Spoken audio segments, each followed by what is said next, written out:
Hello everyone, welcome to the When It Worked podcast. You're with your host Julian Lee. Today I'm joined by James Hipkin, dad joke extraordinaire. Welcome to the show, James. Hey Julian, I'm really happy to be here. Looking forward to it. All right, so we're going to play a quick game of Who Wants to Be a Millionaire, and then we're going to meet James and talk to him about all the great things he's doing. Are you ready, James? I'm not very good at this stuff, but I'm willing to give it a go. All right, you got 3 lifelines. If you're not sure, use your lifelines. You got a 50-50 split. Ask Julian or 30 seconds to Google. First question. After his departure from CBS in 2011, Charlie Sheen embarked on a nationwide tour called My Violent Torpedo of what? Chaos, Truth, Revenge, or Fury? I think it was Truth.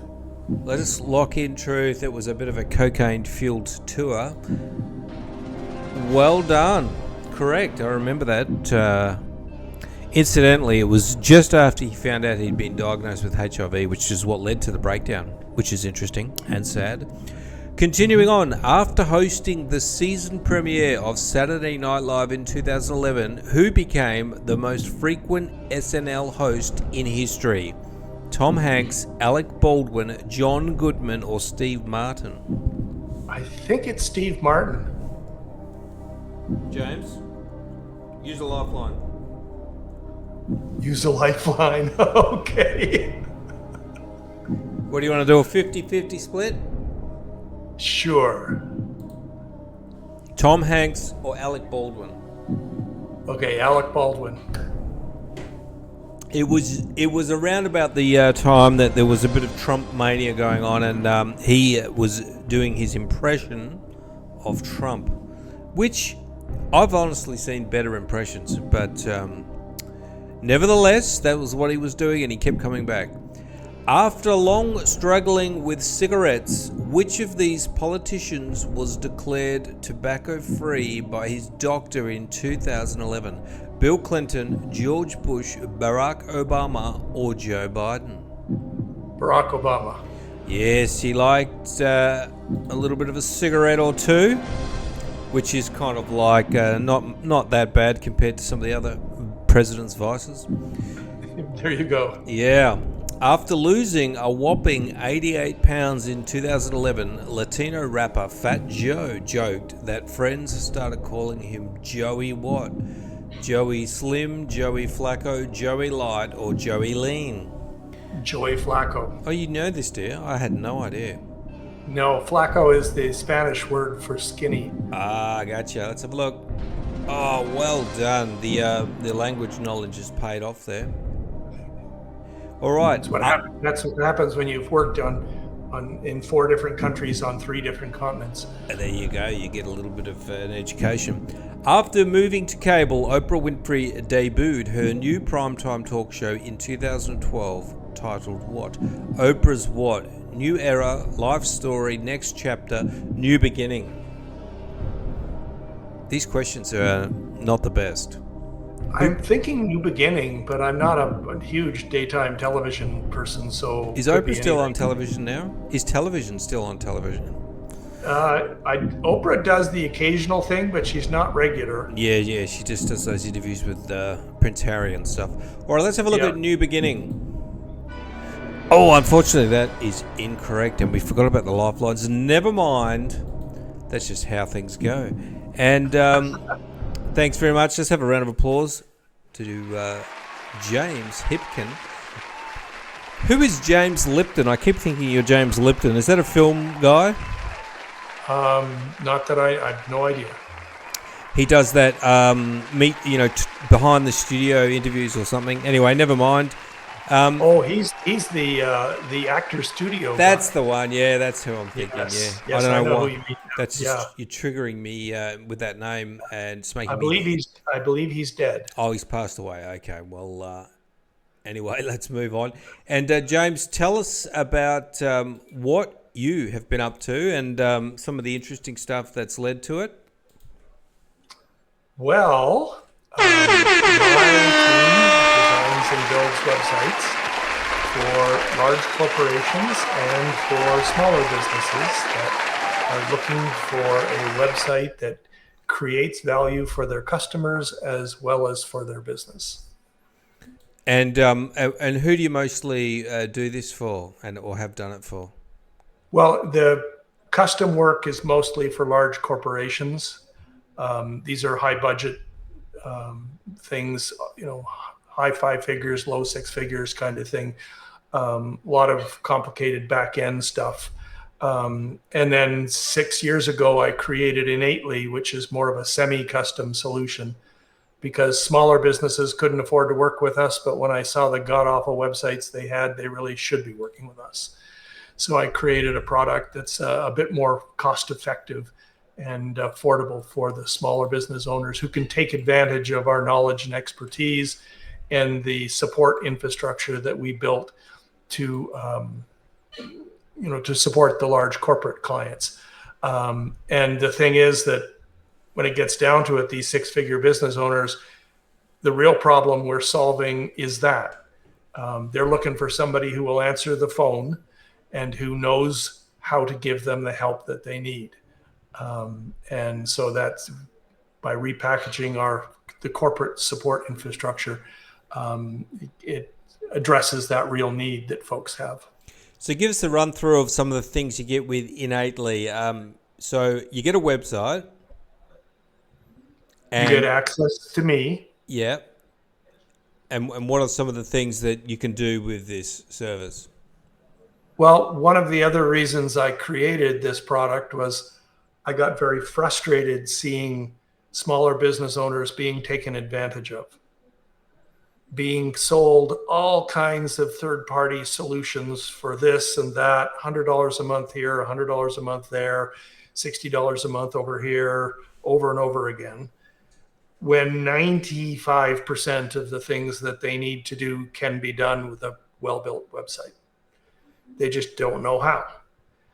So our team knows how. We're a full service proposition, and we have the folks who can actually help the coaches, build and manage courses, help, makers have their own e-commerce site so they're not dependent on Etsy or one of the others. The fear of building your business on rented land is real. And yet, you don't want to be spending all of your time figuring the technology out. Our team knows the technology because we use the same platforms for the large corporate sites. Yes.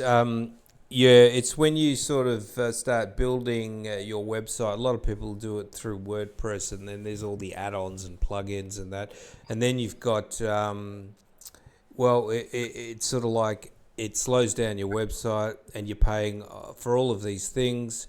And sometimes you wish there was a better way. And so you can do LMS stuff on the back end for people. So if they want to have a course, sell the course. So you've got the commerce functionality that links up with Stripe and all of that. That's right. What about some of the membership, for example? That's another common one. Memberships, yep. What about some of the automation stuff for, it'll add people to a certain newsletter list if they take a certain action? Absolutely. We are a MailChimp agency. That's the platform, the email service provider that we generally recommend, mostly because all of my content specialists are trained in it, so we can provide the support, but we can connect the website to any of the modern ESPs. So this is another thing that it's pretty easy to do when you know how to do it. We're also working with a lot of other more sophisticated automations we support clients with digital marketing services as well. So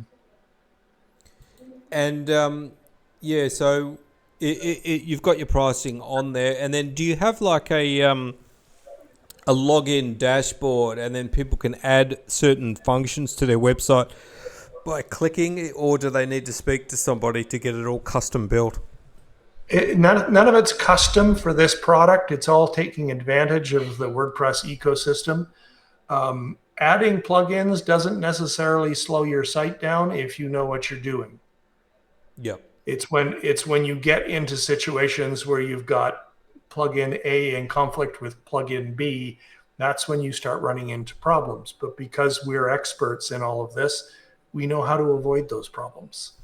Yes, and there's also the issue of keeping them up to date, and there's also in the past I've built websites and I've used all of these kind of GPL plugins where I don't know if they're legal, but I think that they are legal, but they're not updated, so you often have unupdated plugins, and the plugin conflict thing, that is really common. As you add more functions to your website, you will find that things will stop working, and then you don't want to have to go through the logs, and even if you do, you're not going to know what you're looking for. You need somebody there, so I guess that takes out a lot of the headaches for people, and Absolutely. it's good pricing too.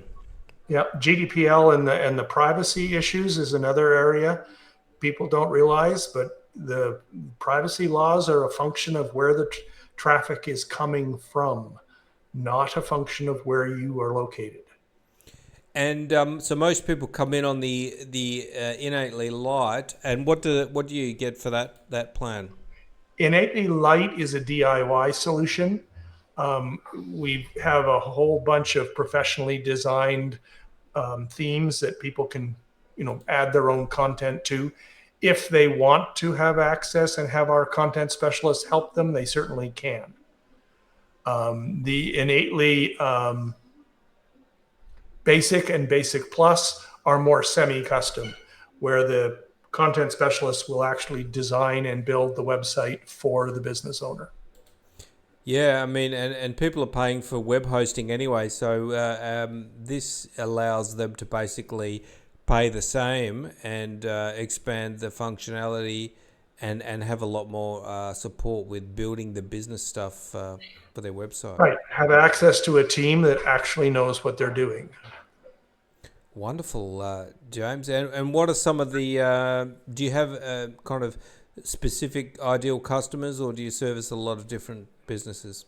Our ideal customer is a six-figure business that is or wants to be using digital marketing to drive growth. That's our sweet spot. We can certainly support people who aren't quite there yet, and we obviously support large corporations as well. These are much bigger, like regional banks and national manufacturers and things like that. But our ideal sweet spot for the Innately product is six-figure business owner who is or who wants to be using digital marketing. And what are they coming in with? What type of solutions? Are they coming in with no digital presence, or are they coming in with just a crappy website that's not connected to anything usually? Usually they're coming in with a website that was built by their nephew 5 or 6 years ago. Their business has evolved since then. They've had some success. They're getting some traction, but it's time for them to, up level their presence online. They're also at the point where they've come to realize it's not cost effective for them to do it themselves. Much better off purchasing a bundle of time from our content specialists, because they will do it better and faster than the business owner's going to do it themselves. Yes, you definitely need to have somebody doing the tech stuff, because it is a time drainer, and obviously there's technical knowledge required. So it's one of the things where it's good to have somebody you can say, "This is what I want to happen. Can you do this for me?" Right, and technical stuff like security, for example, we guarantee the sites. If the site were to get hacked, we fix it. Yes. No cost.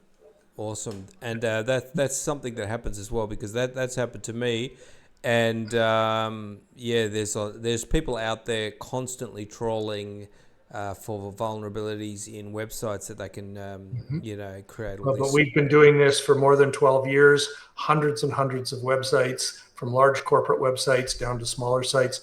We have not had one single website hacked. That's amazing. That's great. So if you want to get that sorted out in a cost-effective way, have a chat with James. I've got his details in the show notes. Sounds like a very good product, James. Thanks for coming on. Yeah, it's great fun. We're having fun with it. We're playing with AI on some stuff that's quite interesting. We're looking at a lot of different things and the way how we can support folks and have them be successful in digital marketing. I like to tell people that it's my mission to demystify digital marketing for the rest of us. Awesome. Wonderful. Well, thanks for coming on. I'm going to wrap things up. Thanks for listening and watching. Bye for now. Thanks, James. You bet.